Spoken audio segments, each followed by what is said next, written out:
Welcome to this explainer. Today, we're going to uncover a secret weapon of networking. And honestly, it goes way, way beyond just handing out business cards or clicking connect online.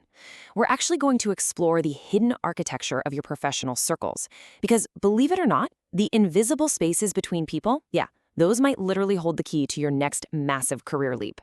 So let's just dive right into this. Are you networking wrong? I mean, for decades, conventional wisdom has pretty much beaten it into our heads that the best way to advance is to build this massive, tight-knit group of friends, right? Find your tribe, stick to it. But what if that assumption is actually holding you back? What if the super insular nature of a tight-knit circle is basically putting a hard ceiling on your access to fresh opportunities? Okay, listen to this quote from our source material because it really hits the nail on the head. Brokers are at the highest risk of having good ideas. I kind of have to warn you up front, when you start applying what we're about to talk about, it comes with the highly hazardous side effect of constant innovation. You're going to find yourself absolutely bursting with novel concepts. But to get why that happens, we first need to quickly look at what a broker actually is. Section 1. The hidden network gaps. Let's define exactly what those blank spaces are. In network theory, this is known as a structural hole. It sounds super technical, but it's really just a gap between unconnected social or professional groups in a network. And here's the absolutely crucial takeaway. This is not a flaw. A structural hole is a hidden opportunity. It represents a space where two totally distinct pools of knowledge and resources just aren't touching it. And the solution to that gap? Well, that's the broker. A broker is just an individual who connects those disparate groups across those structural holes. By positioning yourself as the broker, you become this human bridge spanning the divide. Suddenly, you're sitting at the ultimate intersection of unique information. You're literally the only person seeing what Group A is up to and what Group B is doing, which gives you the power to combine those amazing insights. To really drive this home, let's contrast these two networking styles. Take a look at the clustered network. This is what most of us naturally build, right?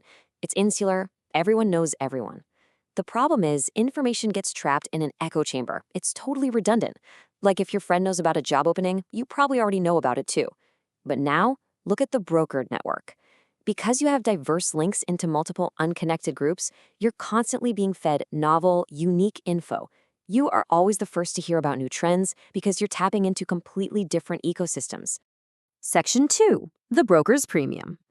The data backing this up is just staggering. When executives are trained to understand these network structures and actively act as brokers, the results are undeniable. Research shows that people filling these bridging roles see incredible career acceleration. We're talking a 36 to 42% higher likelihood to get top performance ratings. And even crazier, they are 42 to up to 74% more likely to be promoted. Think about that for a second. Just by changing where you sit in your social network, you can exponentially increase your odds of climbing the ladder. That's a real game changer. So let's ground all this data in a really relatable real-life example.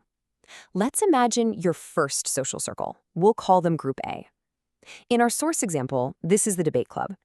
These are your friends who are incredibly skilled at argumentation, policy, philosophy, ethics, a fantastic, really sharp group of people. Now, introduce your second group of contacts, Group B. This is the robotics club. These are your super tech-focused, engineering-minded friends, the ones building the future with hardware and code. Now, obviously, these two circles operate in completely different silos. The debaters aren't hanging out with the roboticists. They don't even know each other. So right there, you have a massive structural hole sitting right in front of you. And here is exactly where you step in and create immense value. Because you're the broker, you realize that both of these groups actually share a deep, underlying interest in artificial intelligence. So you introduce them over a shared AI ethics project. You're taking the philosophical rigor of the debate club and smashing it together with the technical chops of the robotics club. You've just sparked an interdisciplinary collaboration that neither group could have ever pulled off alone. You didn't just swap business cards, you bridged a structural hole and actually created innovation. Section 3. The broker experiment. We're going to do a really quick self-audit of your own network right now. Step 1, jot down a list of the 10 to 15 people you interact with the most on a weekly basis. Got them? Okay.